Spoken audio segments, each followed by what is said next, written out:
Un firewall est un système conçu pour empêcher l'accès non autorisé à un réseau privé en filtrant les informations provenant de l'Internet. Il bloque le trafic inutile et autorise le trafic souhaité. Ainsi, le but d'un firewall est de créer une barrière de sécurité entre un réseau privé et l'Internet public. En dehors de l'Internet, il existe toujours des hackers et des trafics malveillants cherchant à pénétrer dans un réseau privé pour causer des dégâts. Un firewall est le principal composant du réseau permettant de prévenir ce type d'intrusion. Un firewall est particulièrement crucial pour les grandes organisations comprenant de nombreux ordinateurs et serveurs. Les appareils de ces entités n'ont pas besoin d'être accessibles à tout le monde sur Internet où des hackers pourraient complètement perturber l'organisation. C'est pourquoi un firewall est indispensable pour protéger ces infrastructures.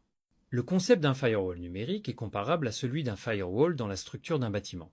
Dans ce contexte, le firewall offre une barrière qui, en cas d'incendie, maintient le feu contenu et empêche sa propagation à d'autres parties du bâtiment. De manière similaire, un firewall réseau arrête les activités malveillantes avant qu'elles ne puissent se propager et causer des dommages au réseau privé.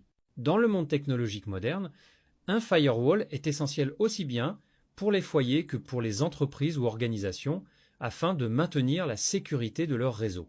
Un firewall fonctionne en filtrant les données entrant et sortant du réseau et en déterminant, selon ses règles, si elles peuvent y accéder. Ces règles, également appelées listes de contrôle d'accès, sont personnalisables et établies par l'administrateur réseau. L'administrateur détermine non seulement ce qui peut entrer dans le réseau, mais aussi ce qui peut en sortir. Voici un exemple de règle dans une liste de contrôle d'accès d'un firewall. Il montre une liste d'adresses IP autorisées ou refusées par ce firewall. Le trafic de certaines adresses IP est autorisé à entrer dans le réseau, tandis que celui d'autres adresses IP est refusé. Le firewall applique ces règles pour chaque essai de connexion. Les firewalls peuvent également établir des règles basées sur des noms de domaine, des protocoles, des programmes, des ports et des mots-clés spécifiques. Par exemple, les règles de firewall peuvent contrôler l'accès par numéro de port, permettant ainsi l'accès des données utilisant les ports 80, 25 et 110, tandis que les données utilisant les ports 23 et 3389 sont bloquées. Les firewalls jouent un rôle essentiel dans la protection des systèmes informatiques contre les accès non autorisés. Ils surveillent les données entrant et sortant des réseaux et appliquent des règles de sécurité pour prévenir les menaces.